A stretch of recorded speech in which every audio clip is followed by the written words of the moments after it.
put out a manifesto yet. When are we expecting one, though? Let me just put that out there. Okay, we will complete our presidential selection process the end of August.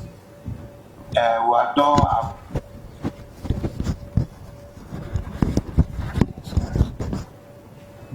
It's breaking. Well, we seem to be having. The end of Hello? Yeah, I can hear you. Please go ahead.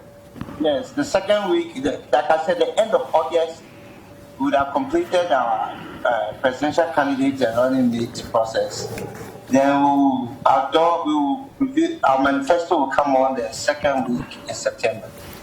But what I want to say about the financial sector cleanup, you see, the activities that have gone on, what leaves many people with a sour taste in their mouth is that the indicators that we use to say they were getting rid of many of the institutions, if they applied it, many of the institutions that are surviving now will not be there.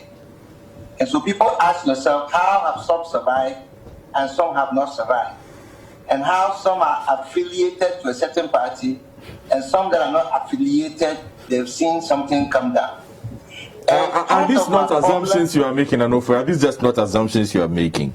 These are not assumptions. These are claims that have been brought by those who have been at the other end of the stick. If you have been listening to the media, you will hear it. Have you not heard similar things being said with Heritage Bank, with Unibank? Have you not heard things being said by GM Bank? Or that one you refuse to hear that one? What I am saying to you is that if you look at the basis for the revocation of the license, for which some of us are in court, in contesting those bases, you will ask yourself, so how is it that this thing was revoked?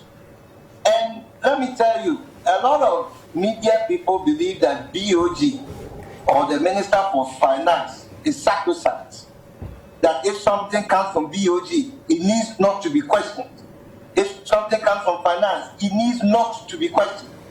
This mindset must be eliminated from our processes.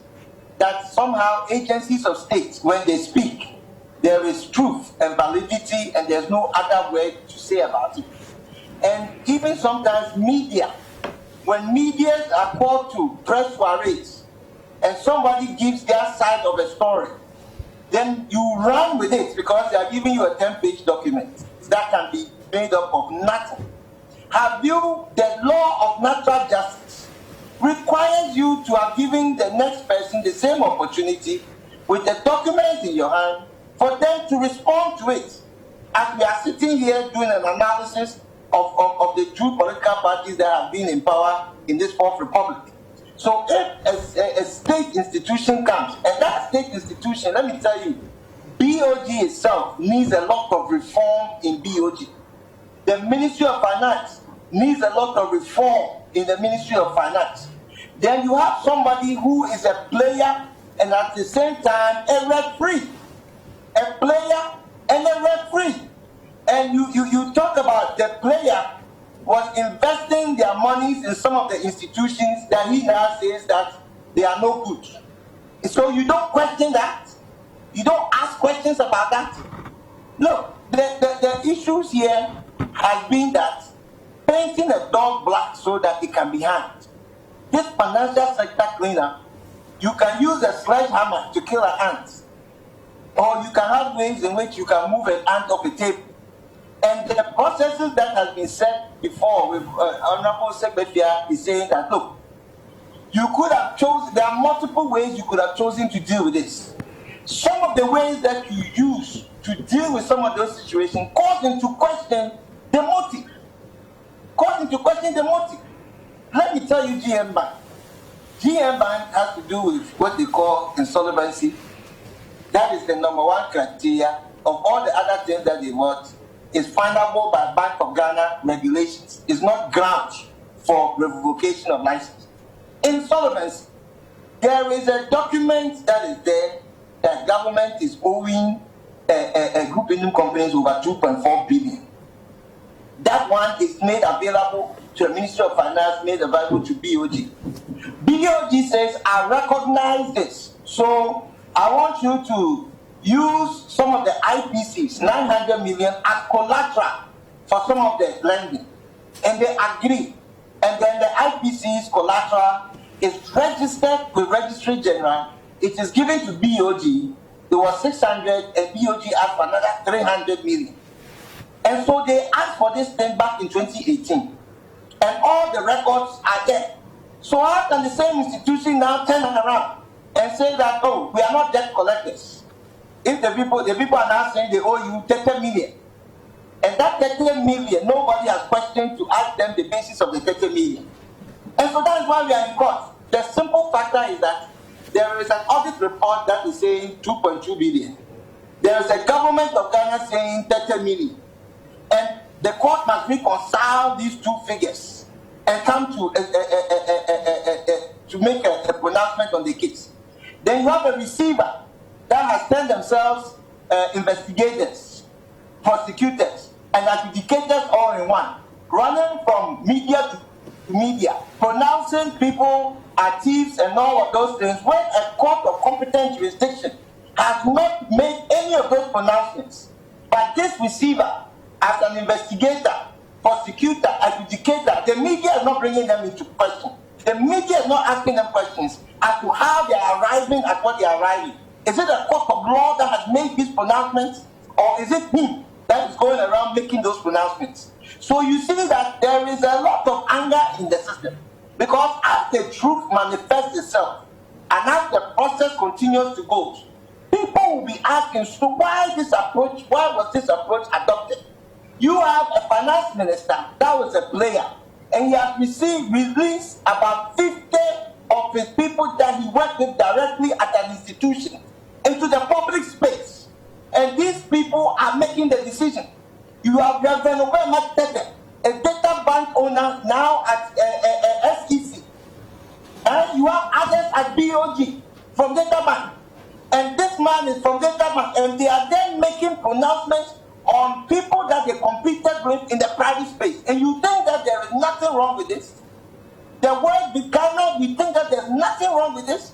We cannot continue to have a nation whereby certain processes are applied by looking at somebody's face. It is not fair. It is not enough. And the record in the court shows contrary to what is it that they are saying. You understand? And so when we talk about some of these things, the financial sector and ways in which to deal with financial sector issues, we must first ask ourselves, the BOG itself must go through reform. They have neglected many of their duties. You have to talk about the Ministry of Finance, must reform itself in its activities. Are these institutions sacrosanct? Has there not been cases that people have sued them in court and won as a result of their negligence? We were not in this country when last year somebody went and the Ministry of Highways, they were taking their vehicles and the rest. Hello? Yeah, we can hear you. It is important that we deal with these matters. And the media, look, you the media, you go there, they give you a briefing, they give you a paper, and you come reading the paper ad nauseum. But you are not taking that paper to people who have been affected for them to also give you their side of the story. And then you go there and you castigate people out there. And then you have a receiver that is also going out there castigating people, and the law has not even made any pronouncements on many of these things. But he is an investigator, prosecutor, adjudicator, and you don't see anything wrong with that. You see, so this system, people are beginning to mistrust the system. And let me tell you, this financial crisis matter will be one of the key pillars of this election.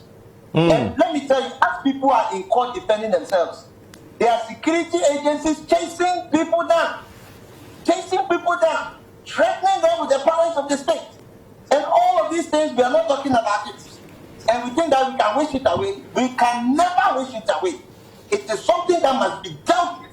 And the media is the people that I'm even talking to you about. Because you also pronounce people to be guilty.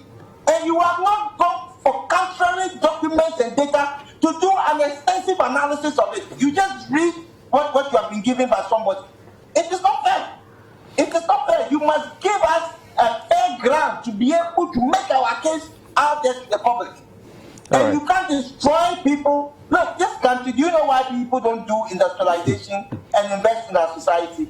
Yes, enough for you. Wrap up for me. Wrap up. Because you have the BA Merchants, you have Tata Breweries, you have all the people who attempted to build industry, but they were destroyed in one way or the other. Do you think that would not leave a stain in subsequent generations to invest in industrialization or raising economic base for Ghanaians? And we always want to shout what Dangote is doing in Nigeria, but you don't want to build your own incomes and rest in this country. This is what is wrong with this country. And I'm telling you, some of the things that has been accused, at least on our part, on the GN Saga part, those things accused are false. They are false. Thank you very much. Nana Ofori. Speak about on it. Thank you.